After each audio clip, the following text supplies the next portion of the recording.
नमस्कार मित्रांनो, माझ्या सर्व गोडताईंना आणि दादांना श्री स्वामी समर्थ. मी तुमच्या सगळ्यांचं माझ्या यूट्यूब चॅनलमध्ये पुन्हा एकदा स्वागत करते. व्हिडिओला सुरुवात करण्यापूर्वी तुम्ही माझ्या चॅनलवरती नवीन असाल तर चॅनलला भरभरून प्रेम द्या. द्विजप्रिया संकष्टी चतुर्थी ही फाल्गुन महिन्यातील कृष्ण पक्षाच्या चतुर्थीला साजरी केली जाते. हिंदू पंचांगानुसार प्रत्येक चंद्र महिन्यात 2 चतुर्थी असतात. या दिवशी तुम्हाला गणपती बाप्पांची पूजा अर्चा करायची आहे. माघ महिन्यातील संकष्टी चतुर्थीला काही ठिकाणी द्विजप्रिय संकष्टी चतुर्थी असेही म्हणतात. माघ महिना अत्यंत शुभ आणि पवित्र मानला गेला आहे. माघ पौर्णिमा आणि गुरुप्रतिपदा यानंतर येणारे व्रत म्हणजे संकष्ट चतुर्थी. माघ महिन्यातील संकष्टी चतुर्थी अनेक अर्थाने महत्त्वाची मानली आहे. ताईंनो, तुम्ही जर का संकष्टी चतुर्थीचं व्रत केलं तर तुमच्यावरील सर्व प्रकारचे संकट दूर होतील. धार्मिक दृष्टिकोनातून बघायला गेलं तर फेब्रुवारी हा महिना खूप महत्त्वाचा आहे, कारण या महिन्यामध्ये बरेच उपवास आणि सणसुद्धा साजरे केले जातात. यात द्विजप्रिया संकष्टी चतुर्थीचाही समावेश आहे. या दिवशी महादेवपुत्र गणपती बाप्पांची पूजा करण्याची प्रथा आहे. तसंच या दिवशी उबदार कपडे आणि पैसेसुद्धा दान केले जातात. त्यामुळे या दिवशी संकष्ट चतुर्थीला खूप जास्त महत्त्व आहे. चतुर्थीच्या दिवशी बाप्पांची पूजा अर्चा केली जाते. जर आपण बाप्पांची पूजा अर्चा केली तर आणि त्याच्यासोबतच दान केलं तर आपल्याला बाप्पांचा आशीर्वादसुद्धा मिळतो आणि सुख समृद्धीसुद्धा वाढते. तर या दिवशी तुम्हाला बाप्पांना एक गोष्ट अर्पण करायची आहे, ज्याच्यामुळे तुमच्यावरची सर्व संकट आहेत ती सर्व संकट दूर होतील आणि तुमच्या सर्व मनोकामना आहेत त्या सर्व मनोकामना ह्या पूर्ण होतील. त्यामुळे बाप्पांना ही एक गोष्ट संकष्ट चतुर्थीच्या दिवशी अर्पण करा. तर बाप्पांना तुम्हाला 11 दुर्वांची जुडी अर्पण करायची आहे.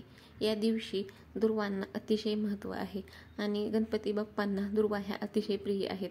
त्यामुळे बाप्पांना संकष्ट चतुर्थीच्या दिवशी 11 दुर्वांची जुडी अर्पण करायची आहे. जर तुम्ही बाप्पांना 11 दुर्वांची जुडी अर्पण केली तर तुमच्यावरची जी काही संकट आहेत ती सर्व संकट दूर होतील. तुमच्या सर्व मनोकामना आहेत त्या पूर्ण होतील. त्यामुळे या दिवशी हा उपाय नक्की करा. बाप्पांना 11 दुर्वांची जुडी ही नक्की अर्पण करा. बाप्पांना सुखकर्ता आणि दुःखहर्ता असं म्हणतात, कारण बाप्पा हे आपल्याला सुख हे भरभरून देत असतात आणि दुःख हे ते आपल्याकडून हिरावून घेत असतात.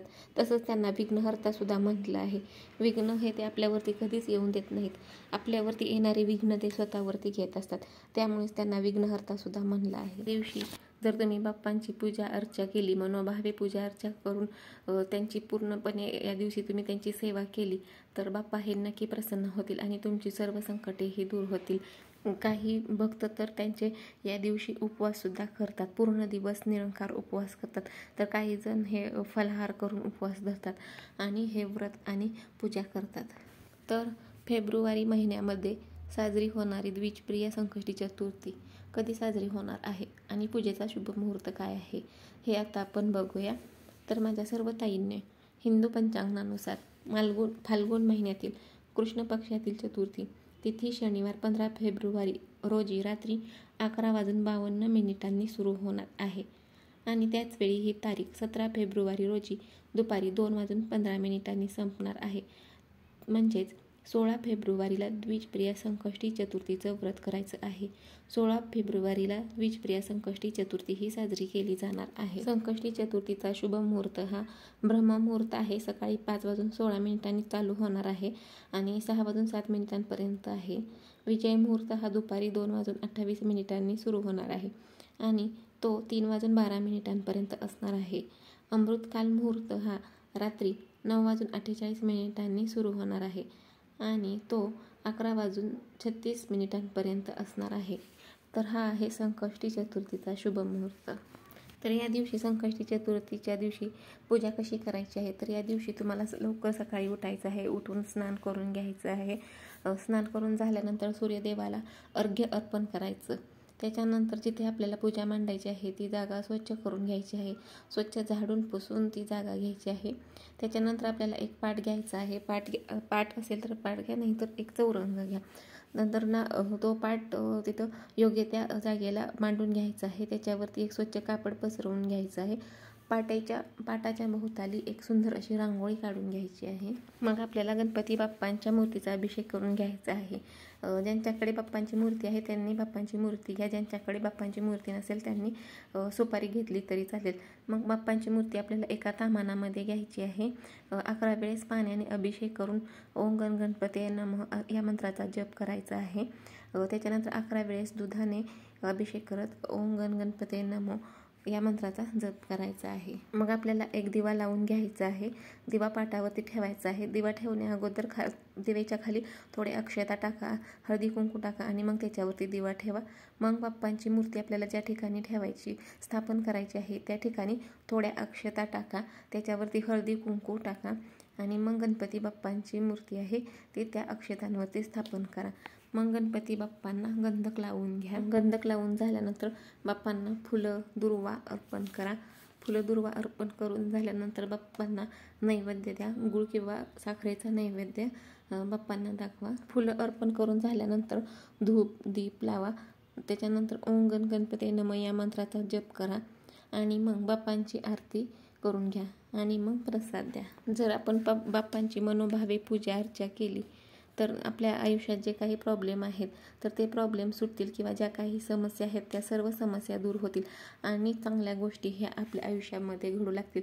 त्यामुळे बाप्पांची मनोभावे पूजा अर्चा करा. जर संकष्टी दिवशी आपण व्रत केले तर आपल्याला जो काही त्रास आहे, शारीरिक त्रास म्हणा किंवा मानसिक त्रास किंवा आपल्या आयुष्यात जे काही संकट आहेत या सर्व समस्यांपासून आपली सुटका होईल आणि बाप्पांची पूजा केल्याने आपल्या आयुष्यातील जे काही समस्या आहेत त्या समस्यांना सामोरं जाण्याची ताकदसुद्धा आपल्याला बाप्पांमुळेच येईल. संकष्टी चतुर्थीच्या दिवशी पूजा केली तर आपण आपल्या घरामधील जी काही निगेटिव्ह एनर्जी आहे किंवा जी काही नकारात्मक ऊर्जा आहे ती नकारात्मक ऊर्जा नष्ट होते आणि पॉझिटिव्ह म्हणजे ज्या काही सकारात्मक गोष्टी आहे त्या सकारात्मक एनर्जी किंवा सकारात्मक ऊर्जा आहे त्या ऊर्जेचा संचार हा आपल्या घरामध्ये होतो. या दिवशी तुम्हाला या मंत्राचा जाप करायचा आहे. वक्रतुंड महाकाय सूर्यकोटी समप्रभ निर्विघ्नं कुरु मे देव सर्व कार्येषु सर्वदा. त्याच्यानंतर एकदंताय विघ्नहे वक्रतुंडाय धीमाहि तनोदान्ति प्रचोदयात ओम गण गणपतये नमः. त्याच्यानंतर या मंत्राचा जाप करायचा आहे.